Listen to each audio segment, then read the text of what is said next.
ජේසු පිහිටයි ඔබ සිරු දෙනාට අද දවසෙත් අපි වෙනද වගේම දෙවියන් වහන්සේගේ වචනය තුළ අපේ ජීවිත ගැන උන්වහන්සේගේ බලාපොරොත්තු අරමුණු ගැන අපි අදත් හොයලා බලමු. අද දවසේ අපිට මෙනෙහි කරන්න තියෙන මේ ජනවන්දනා ශුද්ධ ලියවිලි අතර අපිට මෙනෙහි කරන්න තියෙන පළවෙනි කියවීම තමයි නික්මියාම 17 වෙනි පරිච්ඡේදයේ 8 වෙනි වගන්තිය ඉඳලා 13 වෙනි වගන්තිය දක්වා. එකල අමලෙක්වරු අවුත් රෙපිඩීම් හිදී ඊශ්‍රායල් සමග සටන් කළෝය. මෝසෙස් යොෂුවාට කතා කොට නුඹ අපට මිනිසුන් තෝරාගෙන පිටත්ව ගොස් අමලෙක්වරුන් සමග සටන් කරපන්න. හෙට මම දෙවියන් වහන්සේගේ සැරයටිය අතින්ගෙන හෙළ මුදුනේ සිටින්නෙමි කීවේය. යොෂුවා මෝසෙස් තමාට කී ලෙස කොට අමලෙක්වරුන් සමග සටන් කළේය. මෝසෙස්ද ආරොන්ද හූර්ද හෙළ මුදුනට ගියෝය. මෝසෙස් තමාගේ අත ඔසවා සිටි විට ඊශ්‍රායල්වරු ජයගත්තෝය. ඔහුගේ අත පහත හෙළූ විට අමලෙක්වරු ජයගත්තෝය. ඒත් මෝසෙස්ගේ අත් බර වුණේය. එවිට ඔහු ගලක් රැගෙන ඔහුට යටින් තැබුවේ. ඔහු ඒ පිට හිඳගත්තේය. ආරොන් සහ හූර් දෙපැත්තෙන් සිට ඔහුගේ අත් උසුලා සිටියෝය. එවිට ඔහුගේ අත් ඉර බස්නාතෙක් ස්ථීරව තිබුණේය. මෙසේ යොෂුවා අමලෙක් හා ඔහුගේ සෙනග කඩුමුව හදින් පරාජය කළේය. මම පියවරෙන් පියවර ඔබත් එක්ක මේ කොටසේ අපි අද දවසේ අපේ මේ දේවචනයේ අරමුණට පියවරට අපි ලංවෙමු. මේ මාතෘකාවට ළඟා වෙමු. පියවරෙන් පියවර. දැන් මම කැමතියි මේක ඇතුලේ කරුණු කීපයක් එළියට ගන්න මෝසෙස්ගේ නායකත්වයේ ගැන. දෙවියන් වහන්සේ අපි එක එක්කෙනාව කැඳවා තිබෙන්නේ විවිධ මෙහෙවරයන් වලට. ඒක හොඳට ඔළුවේ තියාගන්න.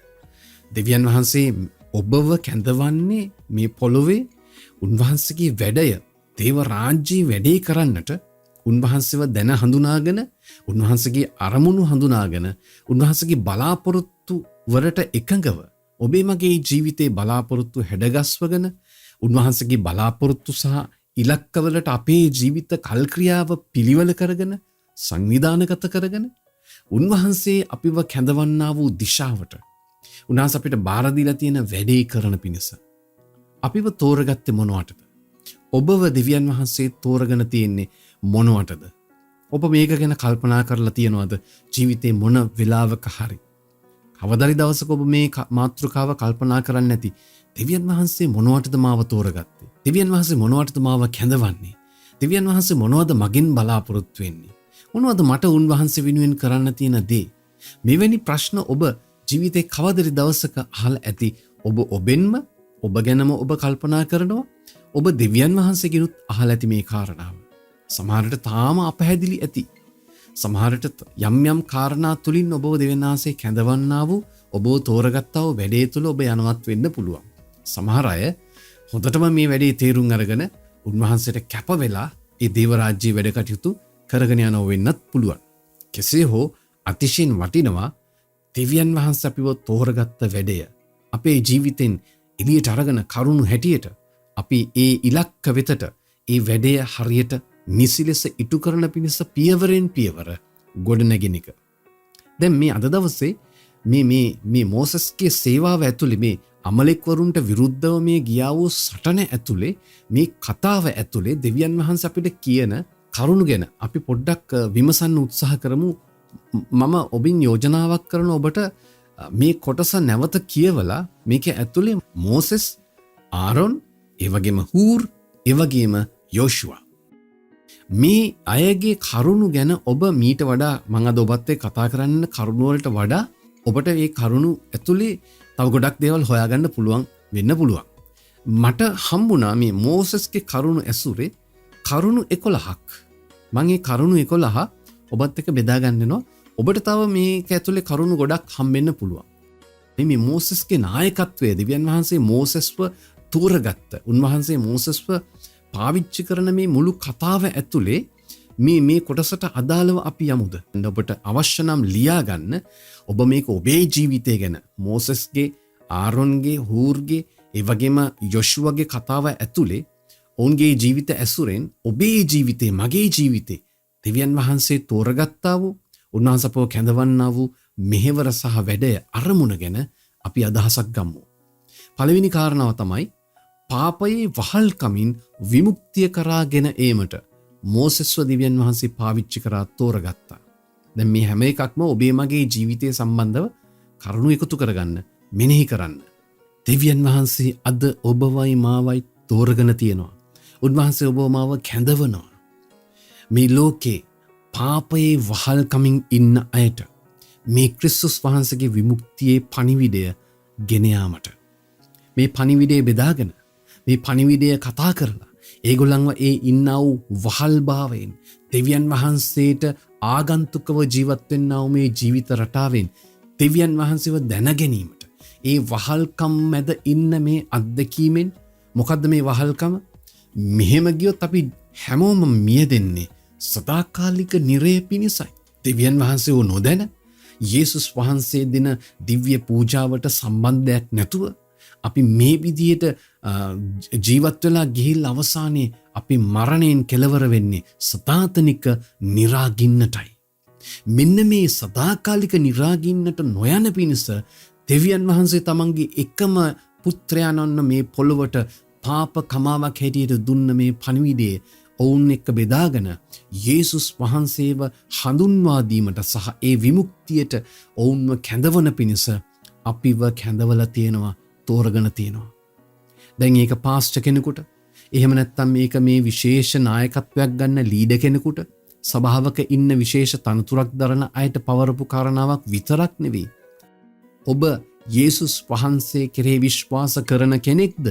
ඔබ දෙවියන් වහන්සේ තුළ ඇදහිල්ලේ ගමනක් යන කෙනෙක්ද?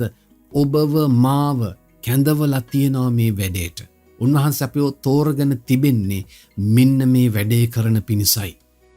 දෙවෙනි කාරණාව ඒ පාපයේ වහල්කමින් මුදාගත්තු සෙනග වෙනුවෙන් මැදිහත්කම් කිරීමට උන්වහන්සේ තෝරගන්නවා.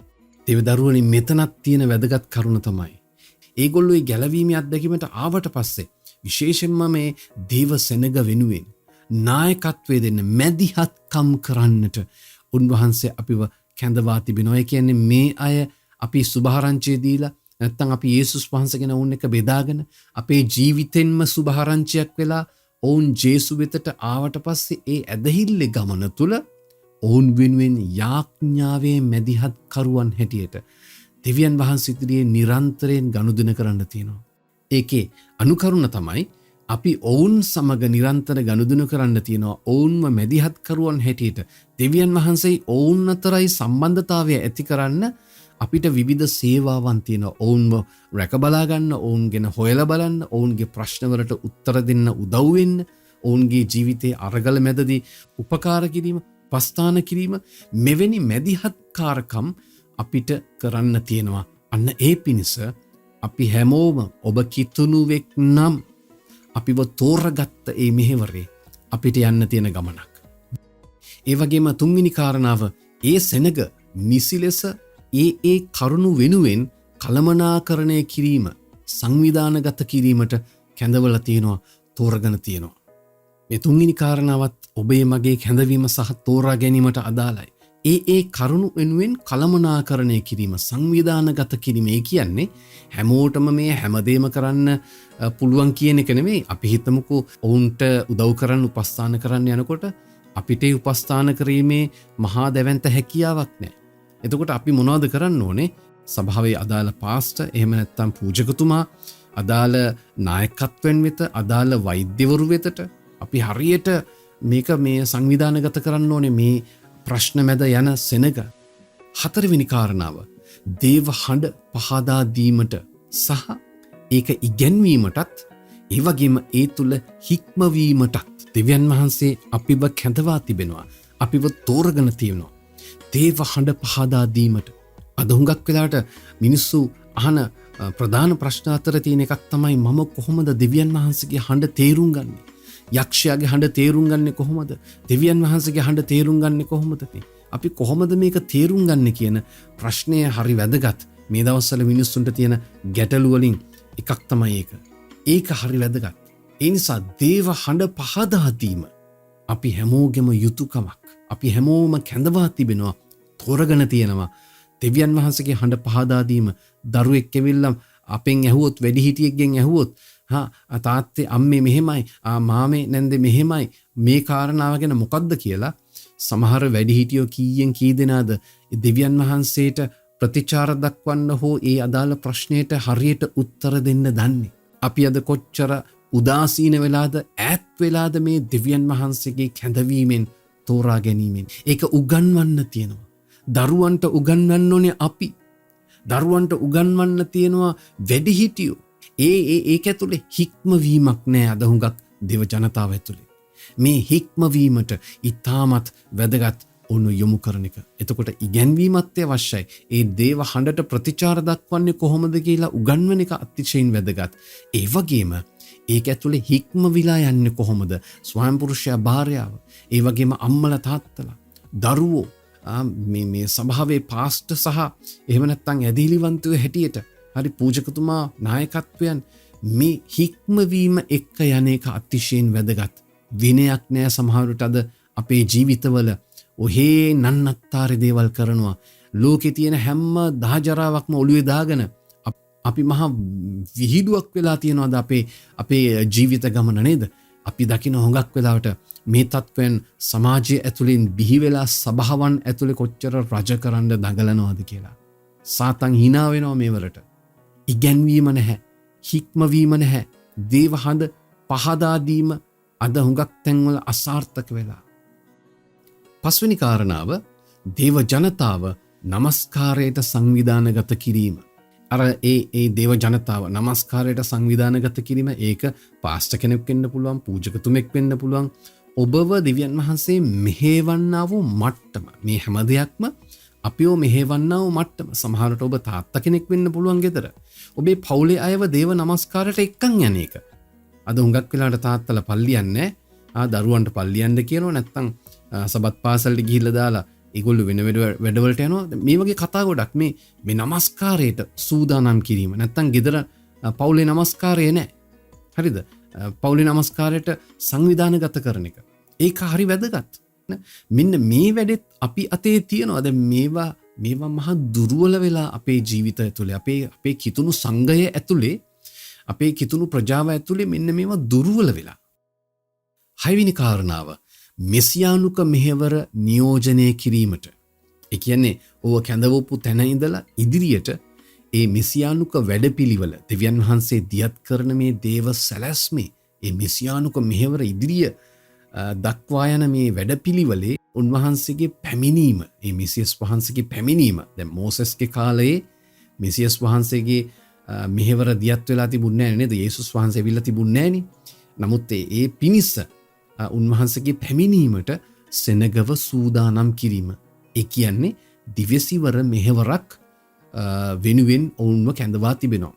දැන් මේ ඔක්කොම කරුණු අපි මෝසස්ගේ මේ චරිතයත් එක්ක කල්පනා කරන කරුණුත් එක්ක තමයි අපි මේවා අපේ ජීවිතයට අදාළ කරගන්නේ.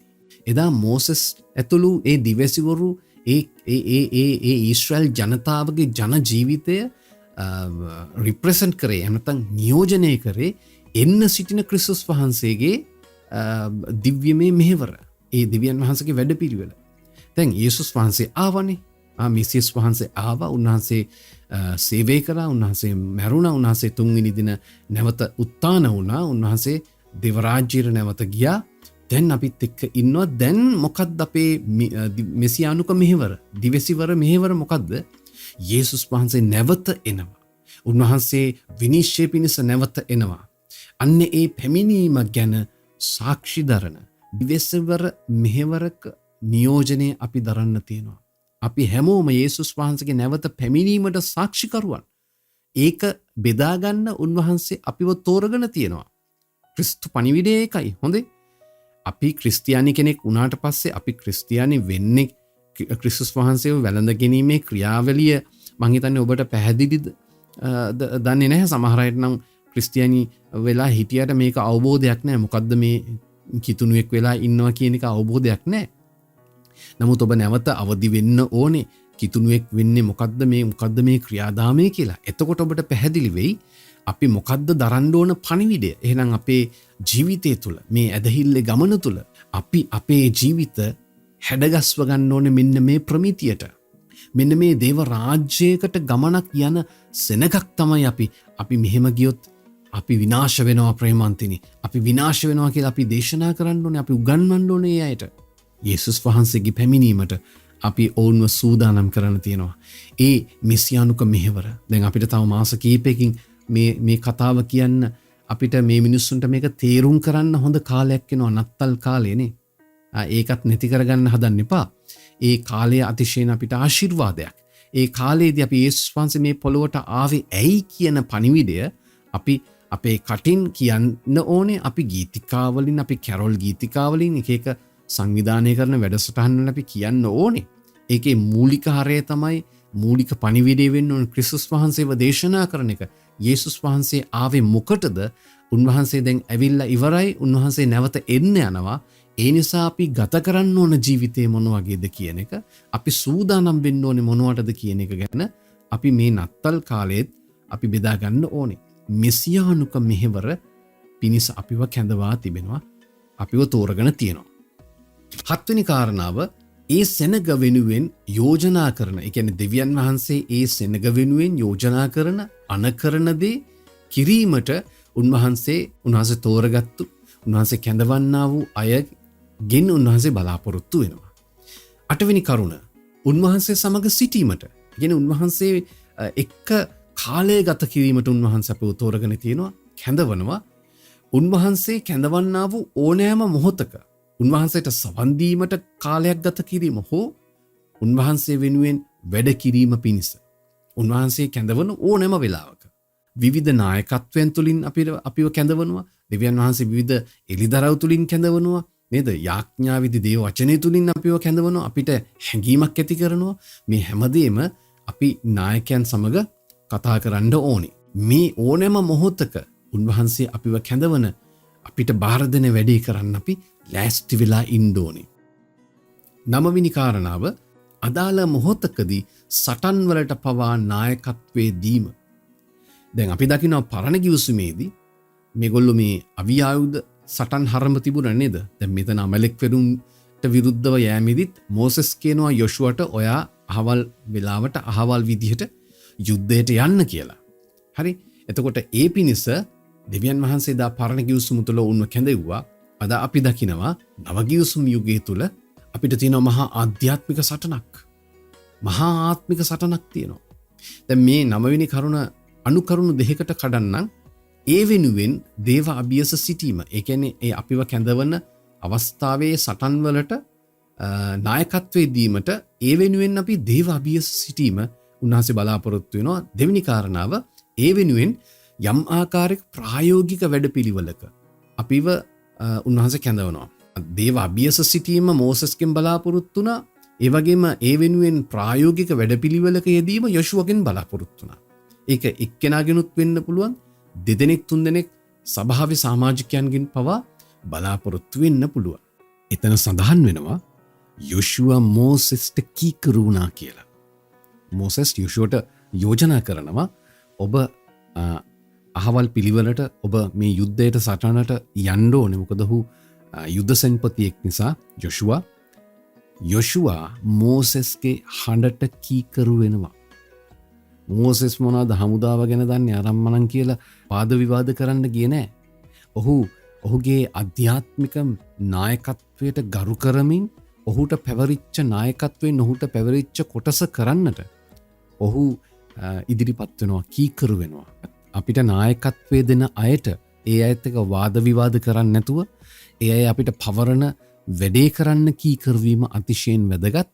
හැබැයි පළවෙනිම දේ අපිව හරියට නායකත්වයේ දෙන, හරියට අපිට වචනය උගන්වන, හරියට අපිට ආධ්‍යාත්මික නායකත්වයේ දෙන නායකත්වයක් යටතේ අපි ඉන්නවා නම් ඒක අපිට ගොඩක් පහසුයි. ඒක අපිට ආශිර්වාදයක්. හරි? දැන් මේ කරුණු තව ඉස්සරහට අපි කතා කරන්න යනවා. දැන් ඊළඟ කරුණට අපි යමු. ඒ 9 වෙනි කාරණාව. 10 වෙනි කාරණාව.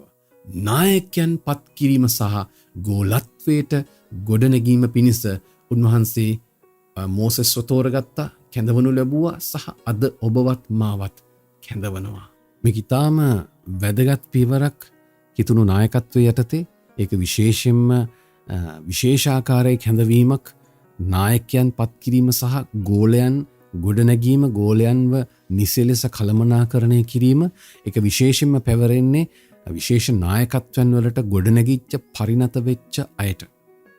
දැන් අද දවසේ හුඟක් වෙලාට අපේ කිතුුණු සංඝය ඇතුලේ අඩුපාඩුවක්ව තිබෙනවා මෙන්න මේ නායකත්වයට පුහුණු කිරීම සහ ගෝලත්වයට ගොඩනැගීම කියන කාරණාව.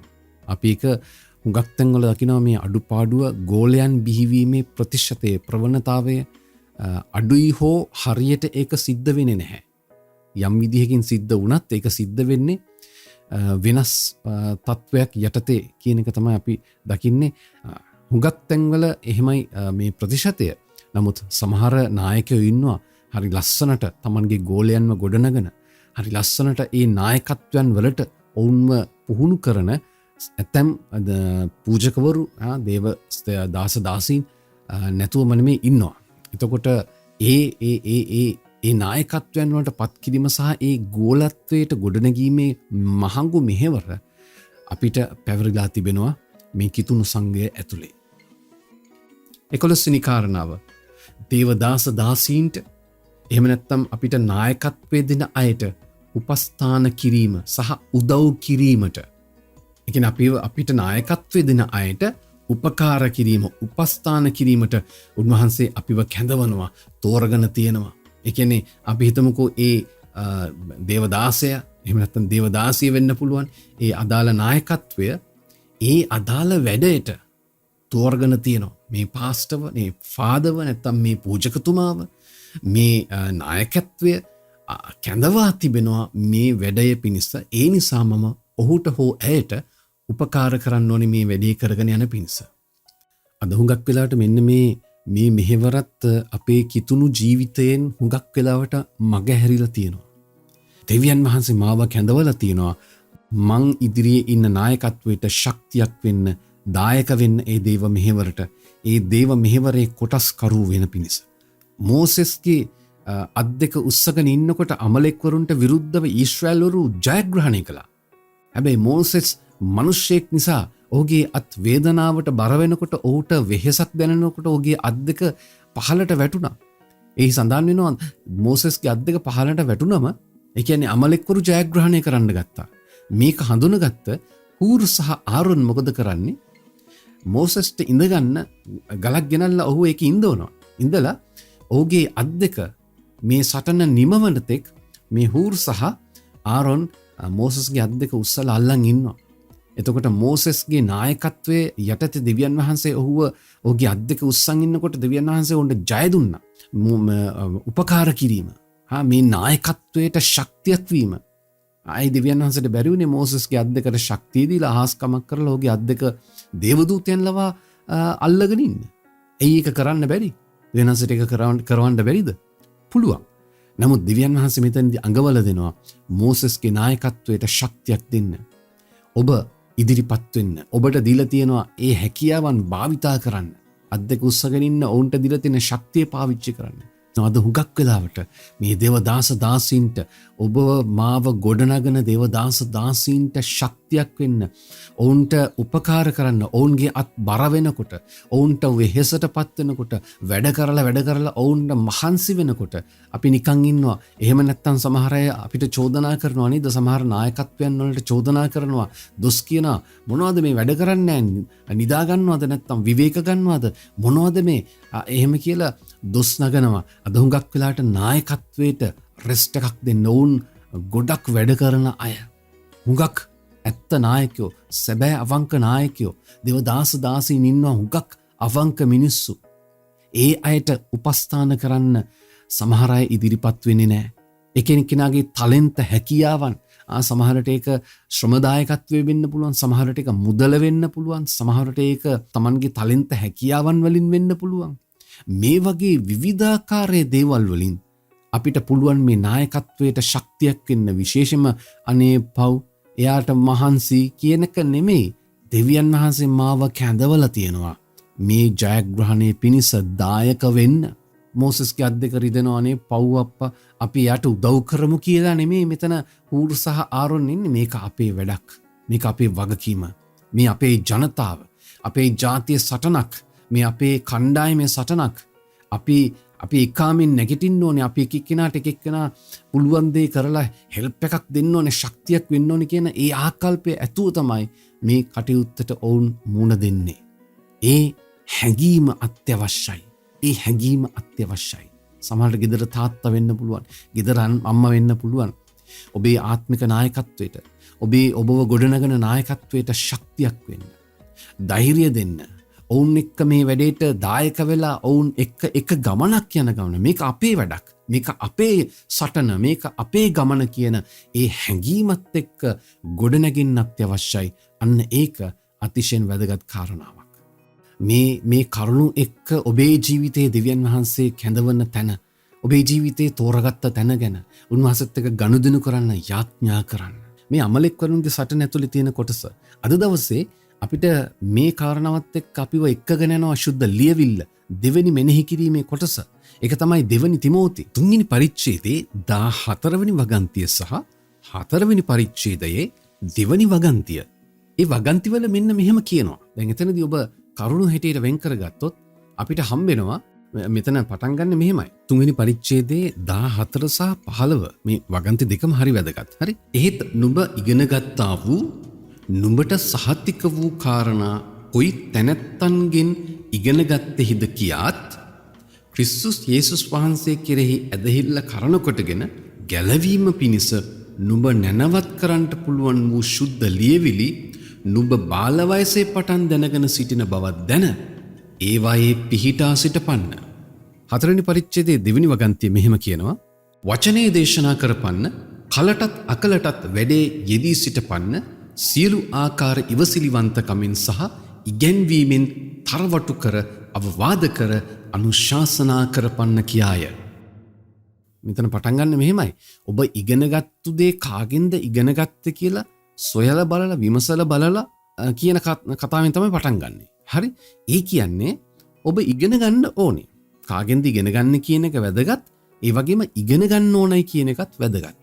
අපි කිතුණු ජීවිතේ මිස් අවුට් කරගන්න, එහෙම නැත්නම් මග හැරගන්න ලොකුම වරදවල් වලින් එකක් තමයි අපි කරගන්න ඉගෙන ගන්න එක අතහරිනවා. ඉගෙන ගන්න එක අතහරිනවා. කිතුණුවේ කැටියට දෙවියන් වහන්සේ අපිව කැඳවා තිබෙන්නේ ඔහේ ඉන්න මිනිස්සු හැටියට වෙන්න නෙමෙයි. නේද? ඉගෙන ගන්න මිනිස්සු වෙන්න. නූගත් අය නෙවෙයි කිතුණුවා කියලා කියන්නේ ඉගෙනගත්තු අය. ජීවිතේ හැම විෂයක් සම්බන්ධවම ප්‍රාමාණික දැනුමක් අපිට තියෙන්න ඕනේ. ආර්ථිකය ගැන අපේ අද දවසේ අපිට අත්‍යවශ්‍ය වූ දේවල් සම්බන්ධ අපිට නුවණැති ඒ දැනුම් සම්භාරය අත්‍යවශ්‍යයි. ඒවා ගැන මේ හැමෝම මහාචාර්ය දැනුමක් ඕනේ නැහැ හැමෝටම. නමුත් අපිට ප්‍රාමාණික දැනුමක් අවශ්‍යයි. ඒ වගේම දේව වචනේ ඉගෙන ගන්න ඕන. මෝඩ විදිහට ජීවිතේ ප්‍රශ්න ගැන කල්පනා කරන්න ගියාම ප්‍රශ්න එකින් එක උග්‍ර වෙනවා මිසක් විසඳුම් හොයන්න බැරි වෙනවා. විශේෂයෙන්ම දේව වචනේ ඉගෙන ගන්නකොට තමයි අපි කිතුණු හැටියට දේව වචනය තුලින් කොහොමද මේ ජීවිතේ ප්‍රශ්න වලට උත්තර හොයන්නේ? කොහොමද මේ සමහර උත්තර නැහැ කියලා හිතන ප්‍රශ්න මැදදී අපි හැසිරෙන්නේ, කටයුතු කරන්න කියන එක අපි ඉගෙන ගන්නේ දේව වචනය ඉගෙන ගන්නකොටයි. ඒ නිසා හැම කිතුණුවෙක්ම ඉගෙන ගන්න කෙනෙක් බවට පත් වෙන්නම ඕනේ. ඉගෙන ගත යුතුයි. ඒක කොහොමද, ඒක මොන ක්‍රමයකටද කියන එක ඔබ තමයි තීරණය කරන්න ඕනේ. ඔබට නිදහස් විදිහට ඔබට පහසු ක්‍රමවේද භාවිතා කරලා ඉගෙන ගන්න. වචනය ඉගෙන ගන්න. ඒක අතිශයින් වැදගත්. ඊළඟ පියවර තමයි ඉගෙන ගන්නේ කාගෙන්ද? ඔබ මොන වගේ මූලාශ්‍ර වලින්ද ඉගෙන ගන්න? ඒක YouTube එකේ හරි ඒක අද තියෙන තාක්ෂණික දේවල් තියෙනව නේද? සමහරට ඔබ යන දෙව්මැදුර, සමහරට ඔබ සම්බන්ධ වෙන බයිබල් අධ්‍යයනය, හරි ඔබට උගන්වන ඔබ ඉගෙන ගන්න කරුණු එකතු කරගන්න නායකත්වයන් සහ ඒ ගුරුවරු සහ ඒ දේශකයන් කවුද කියලා හරියට වටහා ගන්න. වැරදි අයගෙන් වැරදි විදිහට අපි ඉගෙන ගත්තොත් අපි ලොකු අමාරුවක වැටෙනවා. මොකද ඒක අතිශයින් වැදගත්. ඒ නිසා මේක ගැන මම දීර්ඝ වශයෙන් කතා කරන්න අවශ්‍ය නැහැ. ඔබට තේරෙනවා මම මොනවද කියන්නේ කියලා. හරි දේ හරි විදිහට ඉගෙන ගත්තොත් ආශිර්වාදයක් වෙන්නනවා. සුද්ධ බයිබලයේ කියවන පිළිවෙල සකසා ගන්න එක. දිනපතා හෝ අපිට හැකි හැම මොහොතෙම බයිබලයේ කියවීම, ඒකට සවන් දීම ඒක අතිශයින් වැදගත්. මොකද බයිබලයේ තොරතුරු අපි දන්නේ නැත්නම් අපි මෝඩ කිතුණුව බවට පත් වෙනවා. මුහුකුරා නොගිය කිතුණුව බවට පත් වෙනවා. මුහුකුරා නොගිය ප්‍රශ්නවලට හරියට මුහුණ දෙන්න දන්නේ නැති, ප්‍රශ්නවලදී ඊළඟ પરම්පරාව හරියට මෙහෙවන්න දන්නේ නැති වැඩිහිටි මෝඩ වැඩිහිටියෝ බවට අපි පරිවර්තනය වෙන්න පටන් ගන්නවා. මෝඩ දරුවෝ ටිකක් අපි බිහි කරනවා. අද තියෙන ලොකු ප්‍රශ්න වලින් එකක් තමයි මේ પરම්පරාවේ මේ දවස්වල තියෙන කතිකාවක් තියෙන ඔය කතිකාවට හේතුවත් ඔය එක එක සම්බන්ධතා සම්බන්ධව නේද? විවාහය සම්බන්ධව වේවා. මේ ඔක්කොටම හේතුව නිසි අධ්‍යාපනයක් නොමැතිකම. හිතෙන දේ කරන්න හැඟීම් වලට ඉඩ දීලා ඒව මානව අවශ්‍යතාවයන්, ඒක මානව අයිතියක් කියලා උලුප්පගෙන එන්න හේතුව තමයි අම්මා තාත්තා හෝ ගුරුවරු වැඩිහිටියෝ හරියට ඒක උගන්වන්නේ නැති එක. වැඩිහිටියෝ කොහොමද දරුවන්ට ඊළඟ પરම්පරාවට උගන්වන්නේ? වැඩිහිටියෝ දන්නෙත් නැත්තම්, ඉගෙන ගත්තේ නැත්තම් ඔන්න ඔය ප්‍රශ්නේ කොහොමටත් තියෙනවා. ඒ නිසා ප්‍රේමාන්තනි, අතිශයින් වැදගත් අධ්‍යාපනය සහ ඉගෙන ගන්නේ කාගෙන්ද කියන කරුණ. අපේ අධ්‍යාපන ක්‍රමවේදයේ නව ප්‍රතිසංස්කරණ ඇති වෙනකොට මෙන්න මේවා ගැන අවධානය දෙන්නට ඕනේ අනිවාර්යෙන්ම. අපේ අධ්‍යාපනික රටාව ඇතුළේ කියන්නේ ඉස්කෝලේ මේ සිලබස් එක ඇතුළට මනෝවිද්‍යාව, පුද්ගල පෞරුෂ සංවර්ධනය, අනන්‍යතාවයේ මෙවැනි මේ මනෝවිද්‍යාත්මක කාරණා ඉගෙනුවේ නැත්තම් ඒ වයස් කාණ්ඩවල හැටියට මේක ලොකු ප්‍රශ්නයක් වෙනවා. මොකද මේ සමාජයේ අද ජන සමාජයේ හැටියට ඒ අධ්‍යාපනය අත්‍යවශ්‍යයි. මොකද පාසල් කාලය අවසන් වෙනකොට ඒ අදාළ දරුවා හෝ දැරිය තමන්ගේ පුද්ගල පෞරුෂය, තමන්ගේ අනන්‍යතාවය තහවුරු කරගෙන එළියට එන්න හේතු වෙන උපකාරයක් වෙන්න ඕනේ.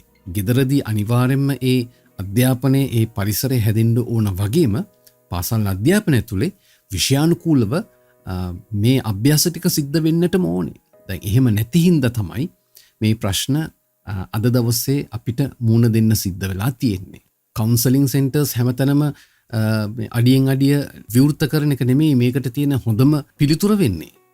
මේ පෞරුෂ ගැටලු ඇති නොවෙන්න, මේ අනන්‍යතාවයේ ඇති වෙන ගැටලු ඇති නොවෙන පිණිස අධ්‍යාපනයේ නිසි කළමනාකරණයකින් දරුවන්ට මේ පාසල් කාලය තුල, මේ අධ්‍යාපනය තුල ඔවුන්ව හරියට ගොඩනගන එක අතිශයින් වැදගත්. අපි සාමාන්‍යයෙන් කියන්නේ අර අඩියෙන් අඩිය ඩිස්පෙන්සරි විවෘත කරනවට වඩා හොඳයි ලෙඩ නොවී ඉන්න විදිහ ඉගෙනුවා නම් මිනිස්සුන්ට මේ ඉස්පිරිතාල අපිට මේ තරම් අත්‍යවශ්‍ය වෙන්නේ නැහැ. මිනිස්සු සෞඛ්‍ය සම්පන්නව ජීවත් වෙන විදිහ ඉගෙනගෙන තියෙනවා. අන්න ඒ වගේ මානසික සෞඛ්‍යමත් විදිහට ජීවත් වෙන්නත් නිසි අධ්‍යාපනය පාසලෙන් අනිවාර්යයෙන්ම විෂයානුකූලව සිදු වෙන්නට ඕනේ.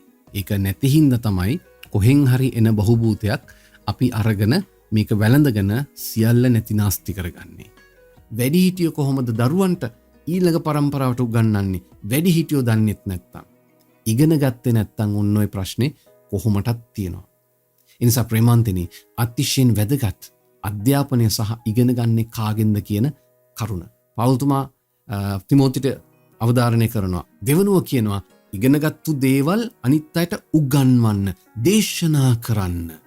දේව වචනේ බෙදා දීම. දේශනා කරනවා කියන්නේ දෙව් මැදුරක දේශනාව අල්තාරයට නැගලා අර ලෙක්ටන් එක කියන නේද?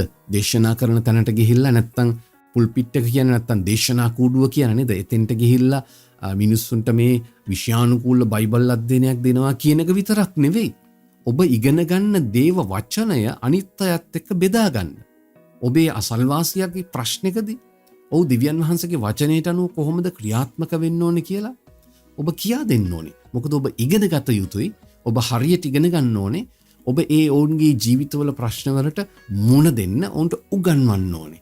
දරුවන්ට උගන්වන්න, ඔබේ ස්වාමි පුරුෂයාට, ඔබේ භාර්යාවට උගන්වන්න, අම්මා තාත්තත් එක්ක, සහෝදර සහෝදරයන් එක්ක, ඔබේ යහළු යෙහිලියන් එක්ක දේවචනේ බෙදා ගන්න. මෙන්න මේ බෙදා ගැනීමත් එක්තරා ආකාරයක දේශනාවට මුලපිරීමක්. ඒකත් අත්‍යවශ්‍යයි. දේශනා කිරීම, දේවචනේ බෙදා ගැනීම, ඉගැන්වීම, කතා කිරීම, අවධානය දෙන්න. ඊළඟ කාරණාව කියනවා උගන්වන්න, තරවටු කරන්න. ඒ ඉගැන්වීමේදී තරවටු කරන්නලු හැබැයි මතක තියාගන්න ඊට කලින් කියනවා සියලු ආකාර ඉවසීමෙන් යුතුව උගන්වලා තරවටු කරන්නලු. සියලු ආකාර ඉවසීමෙන්. හරි අපිට උගන්වන්න තරවටු කරන්න කිව්වම කොසු ඉදල් අරගෙන කෑ ගහගෙන වේවැල් අරගෙන නෑ නරක වචන පාවිච්චි කරගෙන නේද? අසර වචන පාවිච්චි කරගෙන තමයි අපි උගන්වන්න හදන්නේ, තරවටු කරන්න හදන්නේ. මෙතන කතා කරන්නේ සියලු ආකාර ඉවසීමෙන්. ශුද්ධ වචනේ අපිට උගන්වන්නේ සියලු ආකාර ඉවසීමෙන් ඒ ආදරණීය ප්‍රේමාන්විත තරවටුව අතිශයින් වැදගත්. ඒක අත්‍යවශ්‍යයි. ප්‍රේමන්තිනි අද දවසේ අපි මෙතනින් නවත්තනවා. අපි හෙට දවසේ මේකේ ඊළඟ කොටසට අපි අවධානය යොමු කරන්න යනවා.